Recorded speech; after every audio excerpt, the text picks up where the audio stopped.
Zombie Apocalypse.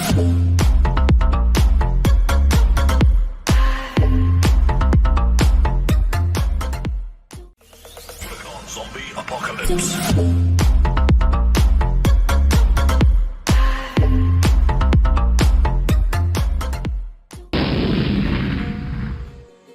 Assalamualaikum warahmatullahi wabarakatuh.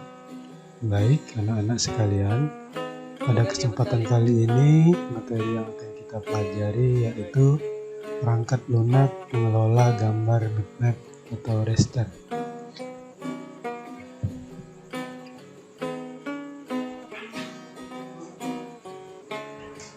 Apakah yang dimaksud gambar bitmap? Kemudian bagaimana cara menentukan apakah itu gambar bitmap? Mari kita mengenal perangkat lunak membuat bitmap.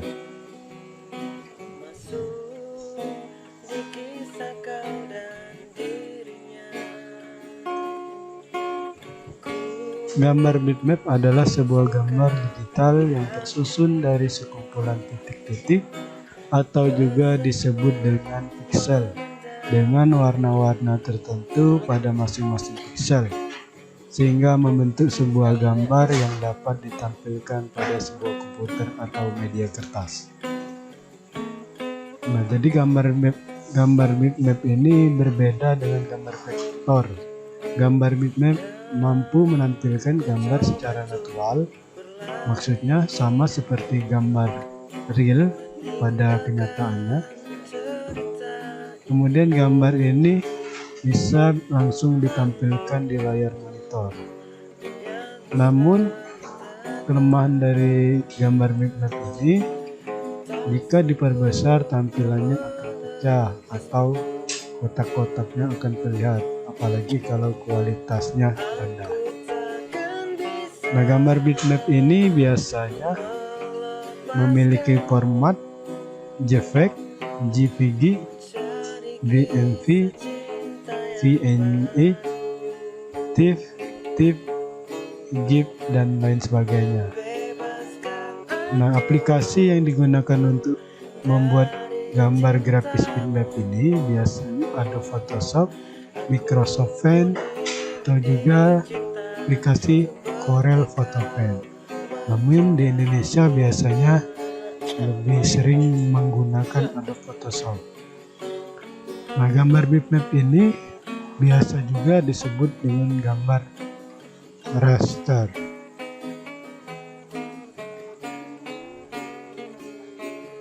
Adapun ciri-ciri gambar bitmap ada 6. Yang pertama, gambar bitmap tersusun dari kumpulan titik-titik piksel yang memiliki warna pada masing-masing pikselnya. Ciri yang kedua, apabila kita perbesar tampilan dari gambar bitmap, maka gambar tersebut akan terlihat pecah.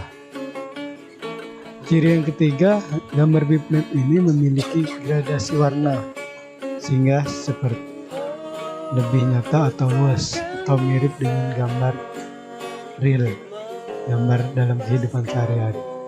Yang keempat, gambar bitmap memiliki ukuran yang lebih besar. Ukuran filenya lebih besar, apalagi kalau yang resolusinya tinggi. Kalau gambar vektor itu ukuran filenya kecil. Yang kelima, cirinya gambar bitmap ini semakin diperbesar resolusi dari gambar bitmap, maka kualitas gambar akan semakin baik. Yang keenam, cirinya tidak memerlukan proses yang lama untuk dapat ditampilkan ke layar monitor. Kelebihan gambar bitmap, yang pertama, mampu menangkap warna dengan nuansa alami. Maksudnya di sini gambar warnanya seperti dalam kehidupan sehari-hari. Yang kedua, kelebihan gambar bitmap ini sesuai serta cepat ditangkap untuk ditampilkan pada monitor komputer. Oleh sebab itu, gambar bitmap sering digunakan sebagai background layar pada monitor komputer. Selain memiliki kelebihan, gambar bitmap juga memiliki kekurangan. Yang pertama, Jika diperbesar atau dikecilkan, ukuran gambar dapat mempengaruhi kualitas gambarnya. Yang kedua, mempunyai ukuran file yang relatif besar, sehingga bila banyak menyimpan gambar bitmap, maka kapasitas penyimpanan laptop atau HP itu biasanya terkuras. Yang ketiga, apabila dilakukan pemadatan atau kompres, jadi filenya yang dikompres atau dikecilkan, maka gambar bitmap tersebut kualitasnya jadi turun atau rendah. Materi selanjutnya yaitu mengenal wilayah kerja perangkat lunak membuat grafis bitmap. Di sini yang akan kita bahas yaitu aplikasi Adobe Photoshop. Nah, adapun wilayah-wilayah kerja dari perangkat lunak ini, yang pertama itu title bar. Title bar ini terdiri dari kontrol menu box, nama aplikasi yang sedang aktif, atau juga dilengkapi tombol kontrol. Yang kedua, menu bar. Menu bar adalah menu yang digunakan untuk membentuk dan mengedit gambar. Masing-masing menu diberi nama yang berbeda untuk membedakan fungsinya secara spesifik. Yang ketiga, option bar. Option bar adalah jika Anda memiliki salah satu ikon dalam toolbox, pada toolbox bar ini akan ditampilkan pilihan yang berhubungan dengan ikon yang baru saja Anda pilih. Apabila saat Anda melakukan klik, maka salah satu tombol dalam toolbox tidak dapat menampilkan option bar. Aktifkan dengan cara klik window kemudian klik option. Yang keempat, toolbox. Toolbox adalah tombol yang digunakan untuk membuat dan melakukan editing suatu gambar. Nah, toolbox ini akan kita bahas lebih mendalam pada sesi selanjutnya, pada slide selanjutnya. Yang kelima, fillet file. Pada Photoshop CS juga dilengkapi dengan fillet file yang dapat membantu Anda dalam mengorganisir dan mengatur fillet. Fillet yang sering Anda gunakan dapat dimasukkan dalam fillet file sehingga dapat digunakan kapan saja tanpa harus menyimpannya. Untuk menggunakan fillet dalam fillet file, Anda cukup melakukan klik pada tab fillet yang akan digunakan. Selanjutnya, wilayah kerja fillet. Fillet membantu Anda melakukan monitoring dan memperbaiki gambar dalam keadaan default. Fillet akan ditempatkan secara bersama-sama dalam suatu grup. Untuk menampilkan fillet dalam layar monitor dapat Anda lakukan dengan cara klik window. Selanjutnya klik nama fillet yang akan digunakan. Contohnya menampilkan karakter fillet.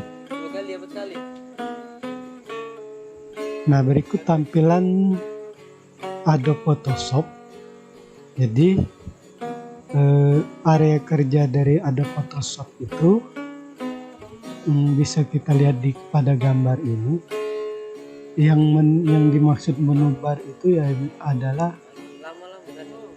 menu-menu file, edit, image, dan seterusnya, seperti yang ditunjukkan oleh nomor 1. Kemudian untuk option tool itu ditunjukkan oleh nomor 2. Kemudian tempat lembar kerja atau gambar itu ditunjukkan oleh nomor 3, kotak merah itu. Kemudian yang nomor 4 itu fillet wheel. Fillet wheel. Yang nomor 5 itu toolbox ya. Yang maksud toolbox itu yang sebelah kiri itu nomor 5. Kemudian yang dimaksud dengan fillet property itu ditunjukkan oleh nomor 6. Jadi satu kotak besar sebelah kanan itu seluruhnya item-item dari fillet property. Nah, kemudian yang dimaksud control Windows itu ditunjukkan oleh nomor 7. Ada 3 item misalnya minimize, maximize, kemudian exit. Nah, sama seperti aplikasi atau program-program yang lainnya biasanya dilengkapi oleh control Windows. Jadi kalau minimize itu untuk menutup nomor kerja tanpa keluar dari aplikasi tersebut. Kalau maximize itu untuk memperluas tampilan.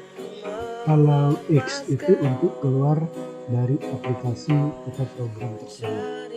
Nah, kemudian nomor 8 itu area layer active. Jadi yang nomor 8 itu area layer active. Jadi cukup jelas ya. bagian-bagian pada Adobe Photoshop. Nanti kalau kalian praktekkan sudah diinstal aplikasinya, itu nanti lebih paham lagi. Gambar ini Bapak ambil dari internet yang beralamat pada situs di bawah video ini, atau lebih jelasnya lagi pada iruldesign08blogspot.com.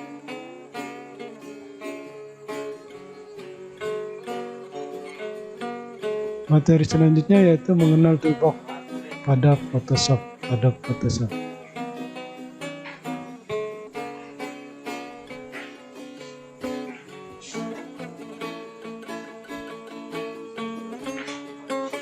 Pengertian toolbox. Toolbox adalah tombol yang digunakan untuk membuat dan melakukan editing suatu gambar. Ini contoh tampilan dari toolbox. Selanjutnya, kelompok toolbox pada Photoshop. Kelompok untuk menggunakannya lakukan dengan klik tombol yang dimaksud. Tombol yang dilengkapi anak panah pada sudut kanan bawah menunjukkan bahwa tombol tersebut memiliki tombol lain yang tersembunyi. Tombol-tombol dalam toolbox mempunyai nama. Untuk menampilkan nama tombol pada toolbox, lakukan dengan menempatkan pointer di atas tombol tersebut. Lalu klik kanan, maka segera akan tampil tooltip yang menampilkan nama tombol dan shortcut untuk menggunakan tombol tersebut. Berikut gambar contoh dari kelompok-kelompok toolbox. Nah, jadi di sini banyak ya toolboxnya. Ada rectangle maker, ada move tool, ada magic wand, lasso tool, crop tool, pet tool, dan seterusnya. Itu banyak sekali. Nah, ini bisa kalian browsing-browsing di internet. Kalian cari fungsi-fungsi dari toolbox yang ada di Photoshop. Jadi silakan cari pengertiannya, kegunaannya, cara menggunakannya di internet. Nah, berikut tugas yang harus kalian kerjakan. Jadi materi yang sudah dijelaskan tadi, silakan catat di buku catatan kalian seperti biasa. Di bagian depan diberi nama dan kelas, dan di bagian akhir tugas itu diberi nama dan tanda tangan orang tua. Tugas paling lambat dikumpul 1 minggu ke depan, jam 23.59 waktu Indonesia bagian Barat. Tetap semangat belajar, jangan lupa 3M, mencuci tangan pakai sabun, memakai masker, jaga jarak, dan hindari kerumunan. Semoga kita dalam keluarga selalu dalam lindungan Allah Subhanahu wa taala. Amin ya rabbal alamin. Wassalamualaikum warahmatullahi wabarakatuh.